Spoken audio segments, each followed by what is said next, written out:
Always do sober what you do drunk. That'll teach you to keep your mouth shut. Hemingway said that. Yes, he did. And he said it to me. I don't want you to go to Canada tomorrow. It's for the podcast. It's what I do. I travel around and I interview weird or interesting people. So look out, you crazy Canucks! Wandering why. Hai teman-teman YZ, Akbar Channel. Kali ini saya akan membahas alur cerita film yang berjudul Tas. Film ini dirilis tahun 2014. Itu sesuai requestan teman-teman yang katanya film ini lagi viral banget ditonton. Film ini bercerita tentang seorang lelaki polontong, yang bertemu dengan seorang kakek psikopat. Kakek psikopat itu, memiliki hobi mengubah manusia menjadi anjing laut. Bagaimana ceritanya? Ayo kita saksikan sampai selesai. Awal-awal film ini memperlihatkan, dua orang pria yang sedang melakukan podcast. Mereka bernama Wells dan Teddy. Mereka berdua menggarap sebuah podcast dengan nama Dark Jokes. Yaitu lawakan-lawakan dengan candaan yang cukup parah. Podcast mereka membahas video-video yang sedang viral saat itu. Pada saat itu, terlihat mereka sedang mengomentari tentang video viral, seorang anak muda. Video anak muda itu ditonton sampai 30 juta view. Anak muda tersebut bernama Bill Gates. Di videonya yang viral itu, Bill Gates sedang mempraktekkan cara memakai samurai, yang bisa ia gunakan untuk berjaga diri dan menolong orang yang lemah. Ia ingin membagikannya di internet. Namun dengan tidak sengaja Bill Gates malah memotong kakinya sendiri.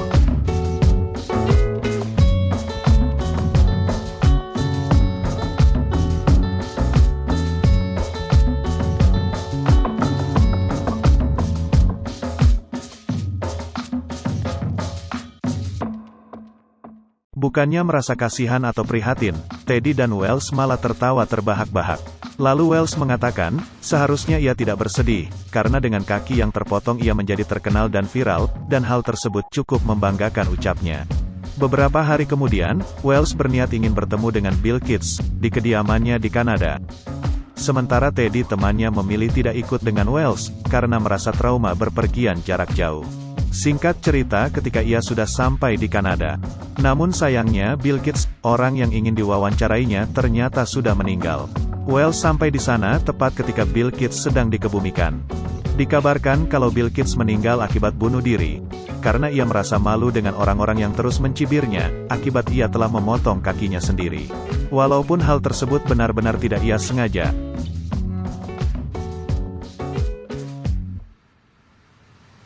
Setelah itu Wells pergi ke sebuah bar untuk minum amer. Di sana ia mengabari Teddy temannya kalau Bill Gates sudah mati bunuh diri, akibat malu mempunyai kaki satu. Wells juga kesal, kenapa Bill Gates tidak menunggunya 2 hari lagi setelah ia sampai. Agar aku sempat mewawancarainya dan setelah itu Bill Gates dipersilahkan untuk bunuh diri ucapnya. Bagaimana menurut kalian kesongongan Wells ini? Setelah itu Wells kebelet pipis dan memutuskan untuk pergi ke toilet. Di sana, Wells tidak sengaja menemukan secari kertas tentang kisah orang tua yang cukup membuatnya penasaran. Di sana juga tertulis, kalau si kakek tua itu bersedia untuk membagikan cerita selengkapnya. Wells yang cukup tertarik dengan cerita itu, memutuskan untuk menemuinya sebelum pulang ke Amerika. Ia berpikir, daripada pulang tanpa membawa cerita apapun untuk podcastnya, lebih baik menemui si kakek terlebih dahulu. Sebelum kesana ia belanja Indomie dan telur di Alfa, untuk perbekalan. Dan ia menanyakan kepada kasir di sana, di manakah tempat yang bernama Bifrost, yaitu lokasi terdekat dari tempat si kakek itu. Dan karyawan di sana memberitahu, kalau tempat itu berada sekitar 2 jam dari toko mereka. Setelah mengetahui alamatnya, Wells menyewa mobil dan pergi menuju ke sana. Terlihat pada saat itu sudah larut malam dan Wells dibimbing oleh GPS agar tidak nyasar ke lokalisasi. Setelah berhasil sampai ke tujuan, ia bertemu dengan kakek tua, bernama Howard. Di sini Howard sangat sopan ramah dan rajin menabung. Kemudian Howard juga memperkenalkan rumahnya, yang ia namai Vivi Hill. Howard sendiri tidak bisa berjalan dan harus berdiam diri di kursi roda setelah puluhan tahun. Howard lalu menceritakan kisah pengalamannya dan terlihat juga Wells menikmati perbincangan malam itu, sambil meminum teh jus yang Howard buatkan. Howard bilang, kalau dulu ia bekerja sebagai koki di kapal besar. Kapal besar itu digunakan untuk menangkapi hiu legendaris yang bernama Huit White. Hiu itu katanya berukuran sangat besar. Namun sialnya, kapal yang Howard tumpangi menabrak sebuah karang es yang kemudian tenggelam. Hal itu membuat Howard mengapung-apung di perairan gelap yang ada di sekitar Rusia. Waktu itu Howard terus berenang sekuat tenaga, sampai ia menemukan daratan. Hal itu tak lain karena seekor anjing laut yang membimbingnya ke tepian dan menyelamatkannya. Sementara teman-teman yang lain dikabarkan sudah tewas.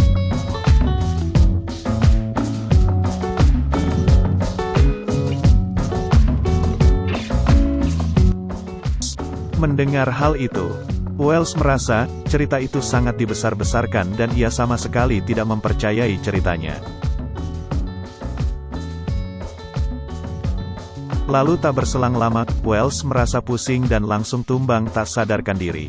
Yang ternyata, minuman yang dihidangkan sebelumnya, sudah diberi semacam obat bius. Lalu Wells seperti mengingat masa-masa indahnya. Saat dia sedang wiwi dengan pacarnya yang bernama Ellie. Ellie juga sebelumnya sudah melarang Wells untuk tidak pergi ke Kanada, jika hanya untuk mewawancarai Bill Gates dan mengejek-ejeknya di podcast. Dan di mimpinya itu, pacarnya bilang kalau Wells memaksa pergi, maka Ellie akan memutuskan hubungannya.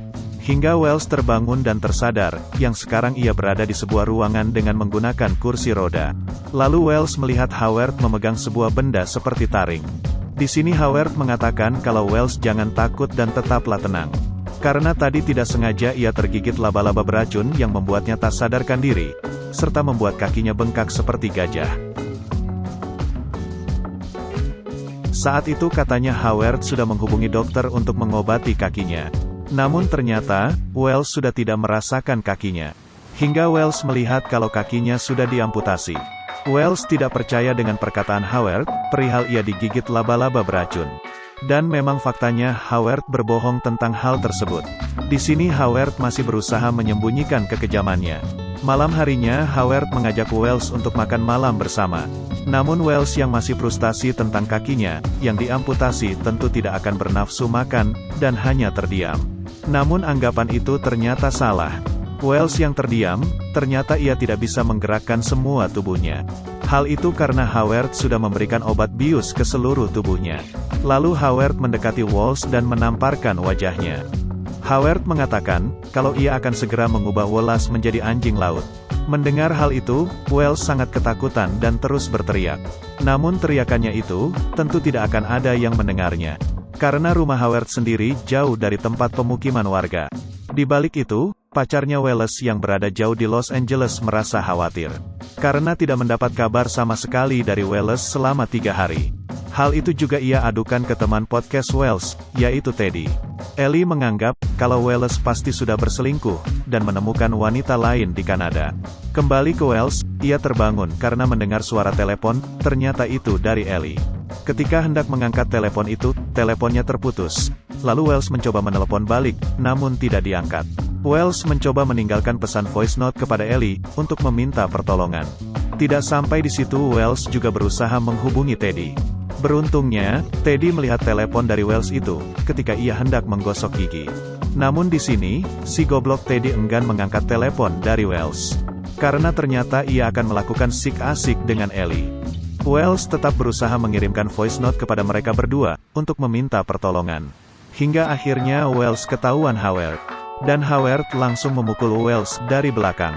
Wells pun langsung tersungkur dan tak sadarkan diri. Keesokan harinya setelah Ellie selesai bersenang-senang dengan Teddy, ia melihat beberapa panggilan dan voice note. Ellie langsung memberitahu Teddy, perihal voice note Wells yang terus meminta tolong. Yang katanya Wells diculik oleh pria tua kejam. Setelah mendapat kabar itu, mereka memutuskan untuk pergi ke Kanada, untuk mencari Wells. Di balik itu, Howard sendirian memotong-motong tubuh Wells dan menjahit kulitnya. Setelah beberapa hari mempermak tubuh Wells, Howard sekarang sudah berhasil membuat Wells seperti bentuk yang ia inginkan. Yang ternyata Wells dipermak seperti seekor anjing laut, dengan taring yang diambil dari tulang kaki Wells sendiri, serta tubuh dengan penuh jahitan. Lalu Howard menempatkan Wells ke sebuah kolam, layaknya seekor anjing laut sungguhan.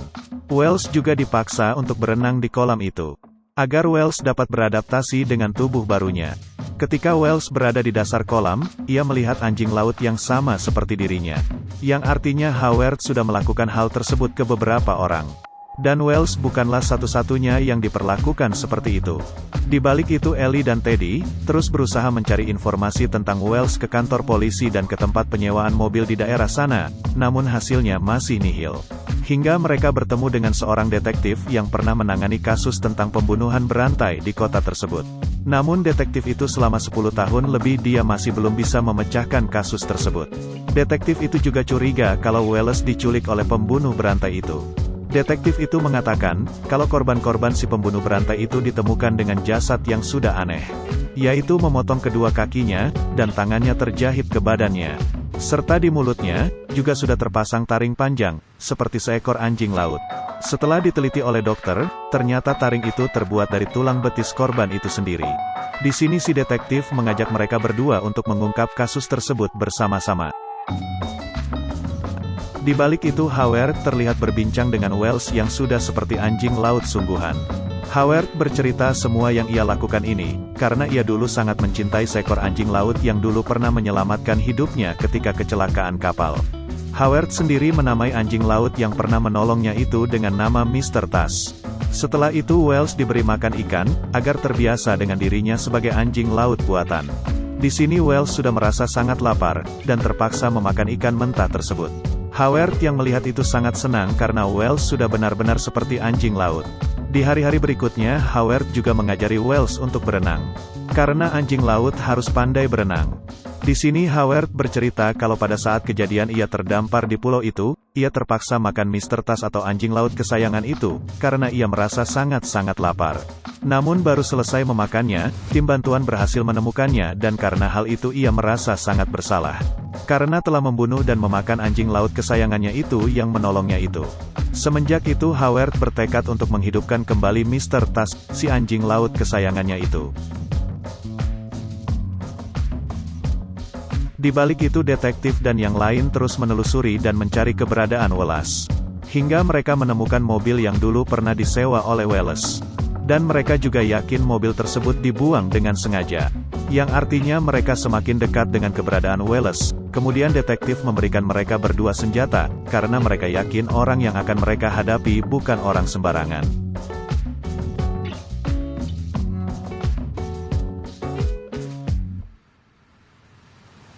Hingga mereka menemukan sebuah rumah terpencil dan mendengar suara teriakan yang sangat mengerikan. Yang ternyata di dalam rumah itu, Wells akan bertarung dengan Howard yang sudah memakai kostum anjing laut. Hal itu dilakukan karena dulu Mr. Tas tidak sempat untuk bertarung dengan dirinya secara adil dan kali ini Howard ingin Wells bertarung sebagai Mr. Tas dan melawannya.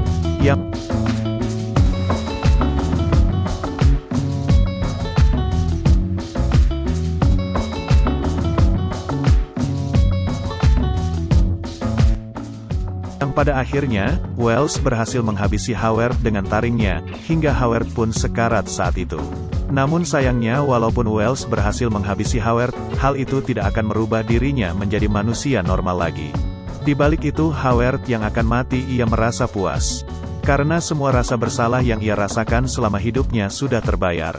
Ia menganggap kalau Mr. Tas sudah membalas apa yang ia lakukan pada waktu itu. Yang pada akhirnya Howard pun tewas. Setelah itu Ellie dan Teddy berhasil masuk ke dalam dan sangat terkejut, ketika melihat Wells yang sudah berubah menjadi anjing laut yang mengerikan.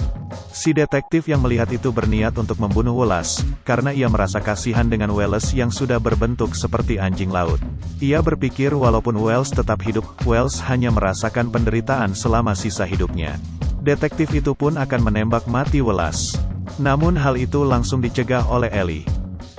1 tahun setelah itu, terlihat Ellie sudah sangat dekat dengan Teddy, bahkan dikabarkan mereka sudah menikah. Mereka menuju ke sebuah kebun binatang tua yang sudah sangat usang, yang ternyata di sana ada Wallace. Mereka menyimpan Wallace di kebun binatang itu. Ellie bercerita tentang masa-masa indah dulu bersama Wallace, namun hal itu sudah sangat berubah. Wallace sendiri sudah menjadi makhluk yang mengerikan, dan akan berada di kebun binatang tua itu sampai akhir hidupnya. Lalu Ellie melempari ikan ke arah Wallace sambil mengatakan, "Aku akan selalu mencintaimu." Wallace langsung menangis sementara Ellie dan Teddy meninggalkannya sendirian. Selesai. Bagaimana menurut kalian filmnya ngeri-ngeri sedap ya? Nilai yang dapat kita ambil dari film ini yaitu, jangan pernah mentertawakan hidup orang lain karena kita sendiri belum tentu mampu menghadapinya seperti orang tersebut jika di posisinya. Jangan lupa like, komen dan subscribe channel ini, agar dapat mengangkat kisah cerita yang lainnya. Terima kasih.